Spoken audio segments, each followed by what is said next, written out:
C'est la compétence la plus importante à ajouter à votre boîte à outils pour 2024. Le design data-driven devient un incontournable et je vous ai préparé un guide concis pour vous y former.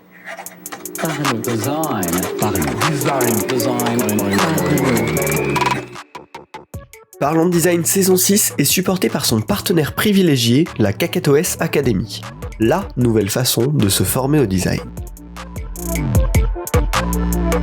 Salut, c'est Romain Pinchna. Aujourd'hui, on va parler de data-driven design et de comment se former à cette philosophie, on va dire presque.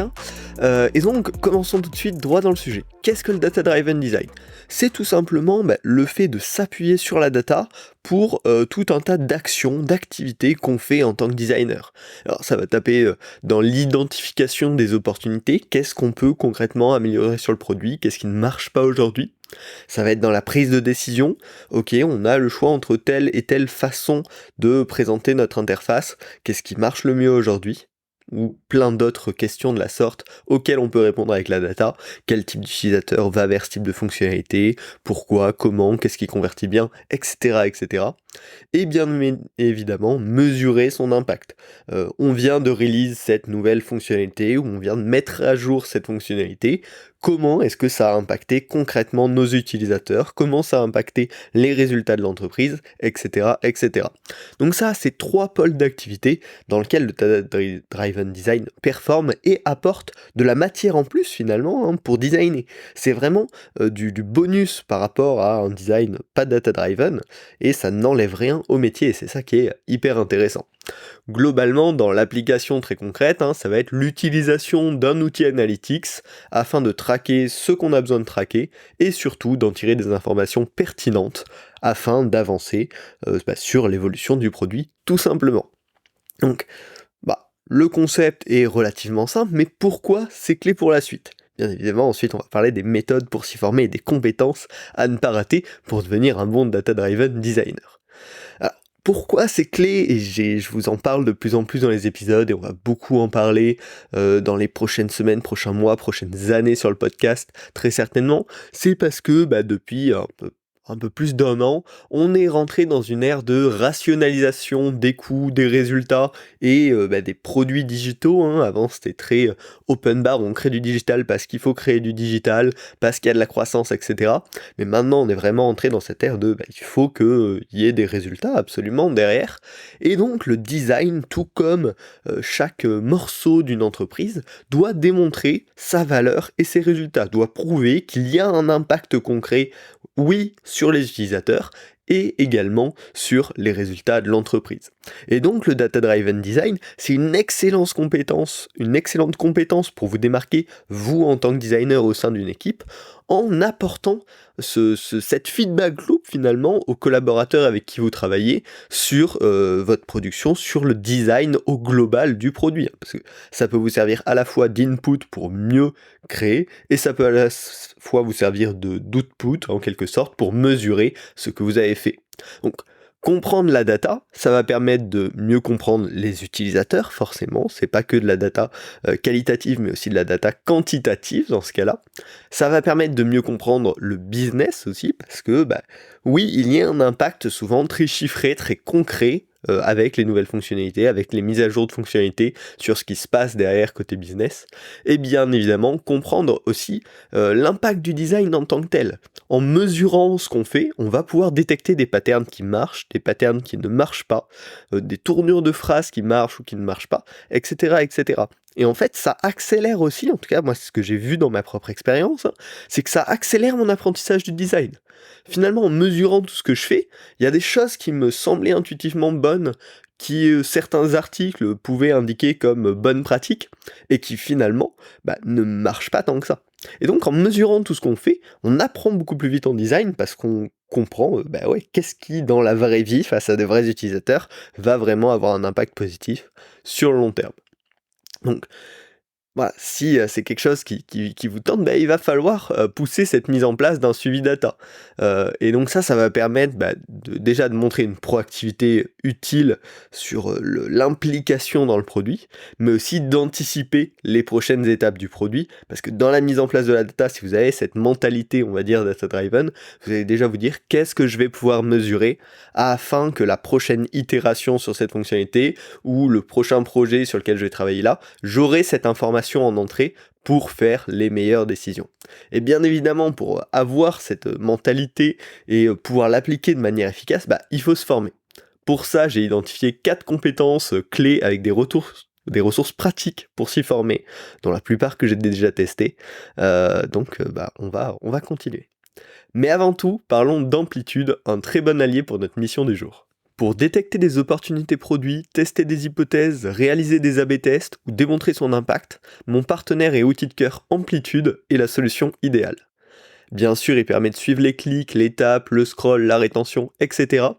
Mais surtout, son interface de data visualisation est hyper accessible et permet à chacun d'accéder aux insights dont il a vraiment besoin. C'est vraiment un outil, c'est grâce à ça, moi, que j'ai pu tomber dans la data et en tirer des succès. Je vous le recommande avec grand plaisir. Pour prendre de meilleures décisions data-driven et améliorer l'expérience utilisateur, Amplitude est vraiment l'outil idéal. Si ça vous intéresse, en partenariat avec Amplitude, on vous invite à un workshop gratuit sur la méthode pour implémenter des pratiques data-driven. C'est dispo jusqu'à mardi prochain, le lien est en description, c'est une formation de qualité pour développer vos compétences data, hein, ça tombe bien avec ce podcast. Vous pouvez vous inscrire en 30 secondes sur amplitude.com/parlonsdesign, le lien est en description. Retournons au cœur de notre podcast. Quelles sont les 4 compétences à acquérir et utiliser dès maintenant pour s'améliorer en data-driven design? Alors, la première que j'ai identifiée, et qui va vous sembler assez logique, assez évidente, mais j'ai de bonnes ressources pour s'y former, c'est un sens des statistiques et des probabilités. Bien évidemment, si vous voulez en faire une part de votre métier, il va falloir réussir à se recréer ou à développer encore un petit peu plus ce sens natif de comprendre les chiffres. Pour ça, c'est rien de mystique, hein.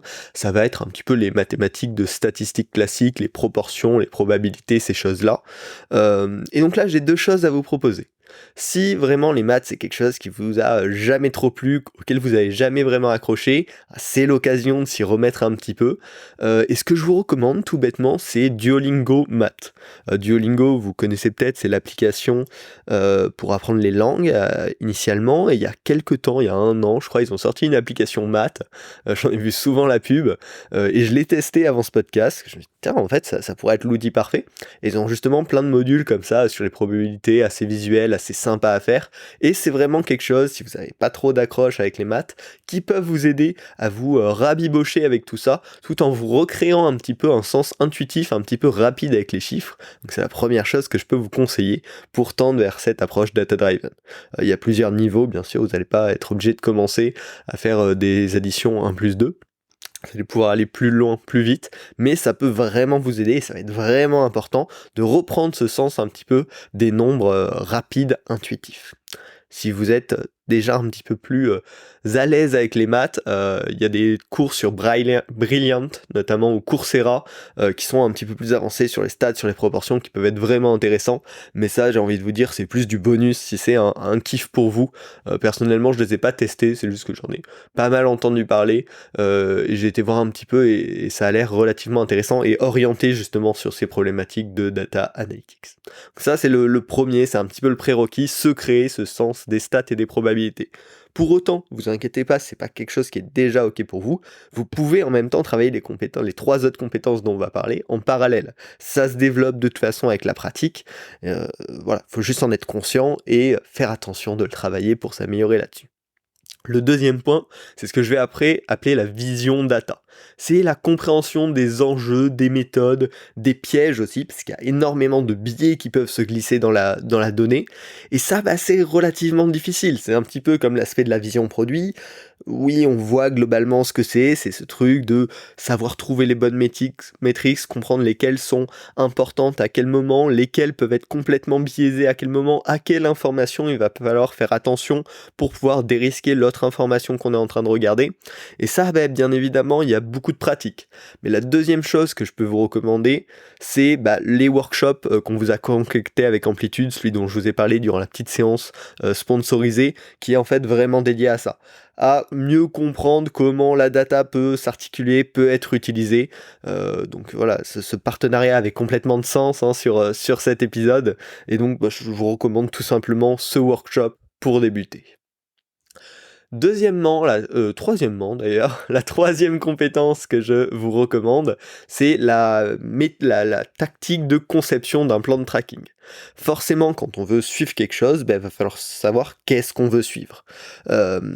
Et donc les systèmes d'analyse, les systèmes d'analytics comme ça, ils ont un fonctionnement relativement simple en général, c'est qu'on peut envoyer des événements qu'on pourra ensuite analyser. Typiquement, un événement, ça peut être le clic sur un bouton. On va vouloir traquer le clic sur ce bouton. Un événement, ça peut être le chargement de telle page. Un événement, ça peut être le scroll à tel endroit dans la page. On peut imaginer énormément d'événements. Un événement, ça peut être l'envoi d'un mail. Un événement, ça peut être un clic droit sur un élément. Enfin bref, on peut faire tout ce qu'on veut avec ces événements. Mais ce qui va être important au moment du plan de tracking, c'est avant de développer la solution, au moment du design, de dire, en fait, cette interaction-là, on va vouloir la traquer, donc ajouter un événement. Et comme ça, derrière, on pourra l'analyser. Ça demande bien sûr tout un travail d'anticipation et de conception des événements qu'on va vouloir suivre dans le flow, et c'est ce qu'on appelle la conception d'un plan de tracking. Alors un plan de tracking, souvent c'est un tableur globalement, où on vient indiquer tous ces événements, les propriétés qu'on peut vouloir enregistrer autour de ça. Et pour ça, ce que je vous recommande tout bêtement, c'est la pratique. Il n'y a pas de mystère, il n'y a pas de magie là-dessus. On peut apprendre finalement les tutoriels qu'on va avoir autour de ça, ça va être plutôt de la technique, comment on fait pour envoyer cet événement-là. Mais ce qui va compter, c'est la pratique. Donc, dès votre prochain projet de design, pensez à dire, on aurait besoin de traquer ça, ça et ça. Derrière, regardez vos métriques, et là vous allez vous apercevoir, tiens, mais en fait, j'aurais eu besoin de traquer cette chose-là aussi pour avoir mes informations intéressantes. Ou j'aurais dû ajouter cette propriété pour pouvoir différencier les gens qui étaient déjà inscrits et les gens qui n'étaient pas inscrits, par exemple. Et donc voilà, vraiment la pratique va vous aider à fond, mais soyez conscient que c'est une compétence hyper importante. Et enfin, la dernière compétence, c'est l'analyse de données. Là, tout simplement, avec tous ces events, on va créer des métriques et des visualisations pour les exploiter, pour les comprendre. Il y a aussi un aspect de restitution synthétique, parce que plus on a d'événements, plus on va pouvoir raconter d'histoires, plus on va pouvoir comprendre de choses à travers ces événements. Pour autant, il faut réussir à avoir quelque chose de synthétique, de clair à suivre pour tout le monde.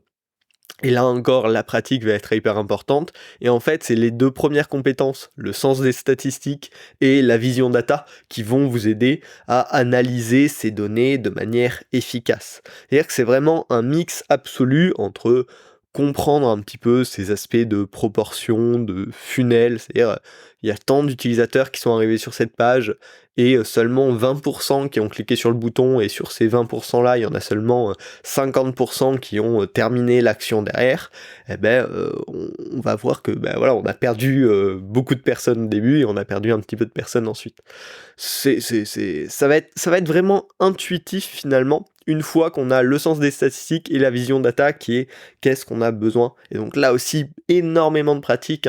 Si dans l'entreprise où vous êtes, vous avez déjà accès à un outil d'analytics, juste mettez les mains dedans. Dites-vous, je travaille là-dessus. Est-ce que je peux suivre le funnel de où sont passés les gens ? Et si c'est le cas, testez, créez un petit peu, analysez, demandez des retours si vous avez des collègues qui ont aussi cette approche data-driven, et c'est comme ça que vous allez évoluer. Franchement, les deux premiers, le sens des stats et la vision data, c'est quelque chose où il faut faire de la théorie, il faut suivre des cours là-dessus, et je vous ai recommandé Duolingo Math, Braillearn et les workshops qu'on a fait avec Amplitude. Mais ensuite, pour la conception de plans de tracking et les analyses de données, ça, il va juste falloir faire. Donc faites au plus vite, trompez-vous, et comme ça vous ferez mieux la prochaine fois, et d'ici quelques mois vous serez plutôt à l'aise, plutôt confort sur tous ces sujets-là. Voilà. pour conclure ce podcast, je pense sincèrement que ça devient un pilier de nos métiers.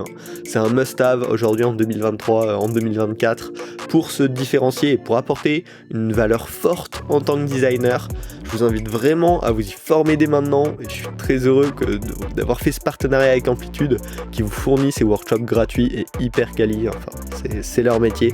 Donc go s'inscrire au workshop et puis on se retrouve la semaine prochaine pour un nouvel épisode. Salut. Parlons design, parlons design, parlons design.